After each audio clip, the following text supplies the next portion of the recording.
Joining us today is a 2010 BMW 750i xDrive. And this is fresh off the auction. This car is purchased as is. In other words, there are issues. And oftentimes you're taking a chance buying a car like this. But what happens is you have to be prepared to deal with it. And in the worst case scenario, you can just try and fix it up and then recycle it through the auction. But again, it goes as is. So obviously the price just really doesn't go that high. But if you can repair the car, well, then we have a nice, healthy profit margin. Now, this vehicle has numerous issues, but one of them, of course, was overheating. And this is the classic problem with BMW's N63 engine, is that they insist on using these glass-filled nylon parts within the cooling system. And this is an example. This is actually the vent line that's going between the two cylinder heads and then up to the thermostat housing. And what happens here is that it deteriorates and starts to leak. And of course, we're leaking right there in the well of the V of our V8 engine. Of course, I have my turbochargers right in front of me. In fact, actually, what you're looking at there is the Wastegate Actuator. And that Wastegate Actuator is for the left side turbo. There she is right there. Okay, there's the inlet of the compressor, and here is the discharge of the compressor. A lot of oil.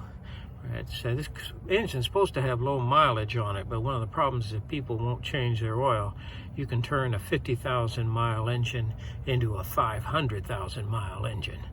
So oil changes with the proper synthetic oil is so important to the life of an engine.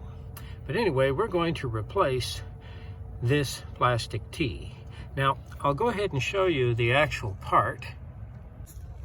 Now, this is what's so dangerous about this plastic fitting. As I reach down there to clip off the clamp, the plastic just broke. And a catastrophic break like that is going to quickly exhaust the coolant from the cooling system of the engine. And of course, risk an overheat. And certainly our aluminum head, aluminum block engines don't respond well to overheating.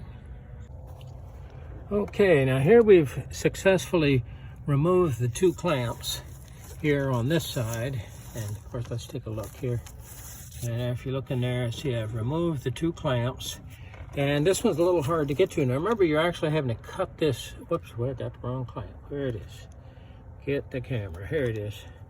These crimp-like clamps are sometimes kind of hard to come off. And there you see the deterioration of the plastic fitting and its fracture there. So getting it up in this position makes it a whole lot easier. And there we see the big picture.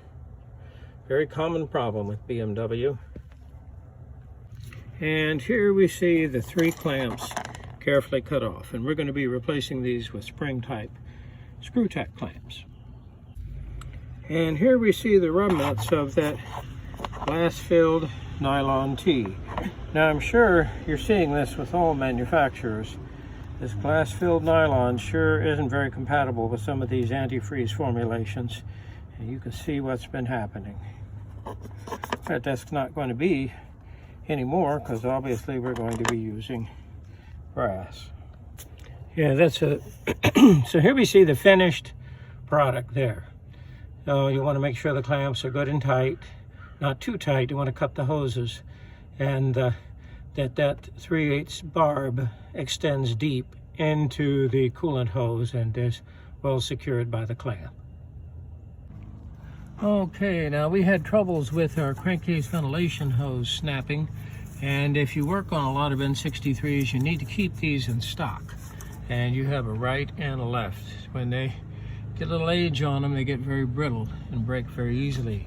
This right here is actually a flap type check valve, and what happens during conditions of boost, what's going to happen is that instead of the crankcase vapors moving to the intake manifold, boost pressure will close this check valve, and crankcase vapors will then open this flap and vent into the duct going to the inlet of the compressor. And if you're ingesting a lot of oil, sometimes what happens is these liquid vapor separators have a tendency to get coked and stopped up. And this is actually an assembly underneath this valve cover. And this valve cover is not easy to take off. It's rather involved and difficult, so I want to avoid doing that.